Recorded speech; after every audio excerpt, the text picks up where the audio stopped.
Je voudrais m'associer avec tous les hommes et toutes les femmes de bonne volonté en cette période de grande pandémie et inviter tous les citoyens, toutes les citoyennes à prendre leur vie en charge. La pandémie qui secoue le monde et l'humanité entière est, de mon point de vue, extrêmement grave. Et je souhaite que chacun en prenne totalement conscience et que nous puissions traverser cette période-là et nous retrouver sains et saufs. Je ne pense même pas qu'en cette période, il faille faire autre chose que de s'occuper de ce grave problème sanitaire. Mais puisque vous me posez la question sur la démission du président Boni Yayi, je voudrais vous dire ce que j'en pense.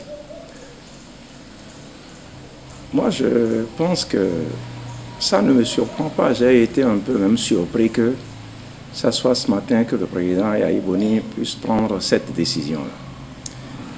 Depuis l'avènement de la rupture en 2016, et quelques 5-6 mois après, nous avons vu les orientations nouvelles.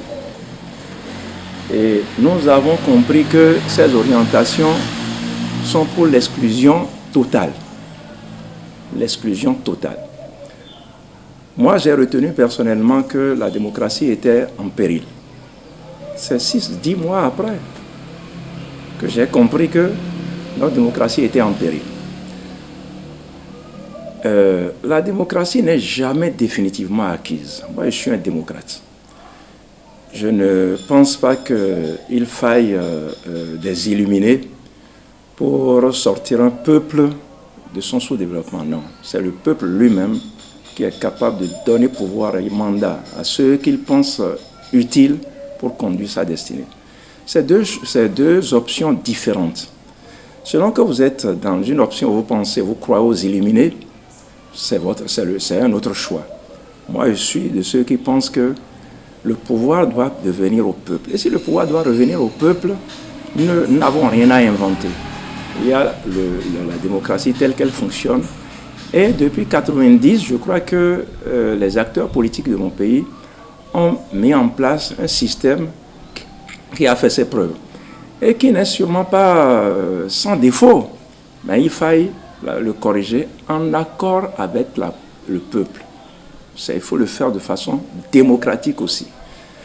Donc, la première crise partisane que nous avons connue, je ne sais pas si c'est la crise du PSD ou celle de la RB, mais j'ai dit tous les anciens partis là, sont sujets à ça, y compris le PRD. Mais si quelqu'un n'a pas compris ça, il n'a rien compris. Je crois que l'acte qu'a posé le président Yayi Boni rend compte de ce qu'il a fini par comprendre. L'acte en lui-même, pour moi, n'est pas important. Parce que moi, j'avais conscience de cet acte-là depuis bientôt 4 ans. C'est comment il envisage l'avenir qui est important. Est-ce qu'il s'engage pour la lutte démocratique? Qu'est-ce qu'il fait? Parce qu'il est une grande personnalité du pays. On ne peut pas l'ignorer. Donc, c'est ce qu'il va faire après l'acte qu'il vient de poser qui est important. Moi, je souhaite que ce qu'il va faire aille dans le sens de la refondation de notre démocratie. Que notre pays redevienne une démocratie, une véritable démocratie, et que le peuple soit capable de désigner ses représentants. Moi, c'est tout ce que je souhaite. Dès lors qu'on va dans ce sens-là, lorsque le peuple aura décidé, je me soumets à ce que le peuple décide, mais je ne me soumettrai jamais à des décisions d'un illuminé ou d'un groupe d'illuminés, ça ne m'intéresse pas. Non, mais je ne suis pas là pour lui conseiller ou pour ne pas lui conseiller quoi que ce soit. Il est plus instruit que moi, certainement. Il a plus de connaissances que moi en matière politique. Il a fait plus d'expérience que moi en matière politique. C'est à lui de savoir quelles sont les orientations. Je vous ai dit qu'il y a deux options possibles.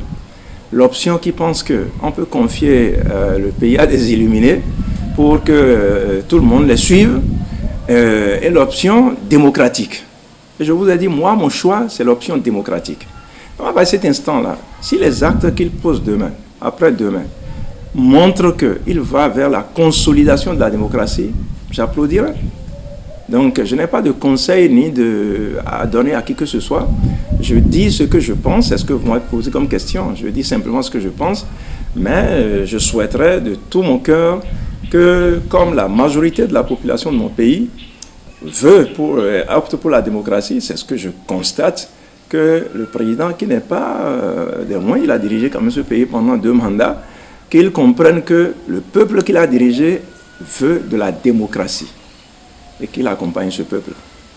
Qu'est-ce que vous voulez que je dise aux militants de FCBE? Je ne suis pas FCBE, je le répète, je le dis à tout moment. Depuis la création de la FCBE, moi, je ne comptais pas. Un parti qui a géré le pouvoir et qui a été créé pendant le pouvoir n'est pas solide. N'est pas solide. Surtout la manière dont notre démocratie a fonctionné jusque-là, c'est pas de ça qu'il s'agit. Il faut des corrections. Je suis d'accord qu'il faut des corrections. Donc, à partir de cet instant-là, c'est chacun qui doit aviser. J'ai lu avec beaucoup d'attention la déclaration que le président Yaïbouni a publiée. Il a donné ses invites à ses militants. J'espère qu'ils ont entendu. Qu'est-ce que vous voulez que je dise plus que ça? Je n'ai rien à dire aux militants de la FCBE. J'ai à dire au peuple béninois tout entier, à ceux qui me considèrent et qui demandent mon avis, je leur donne en privé ce que je pense.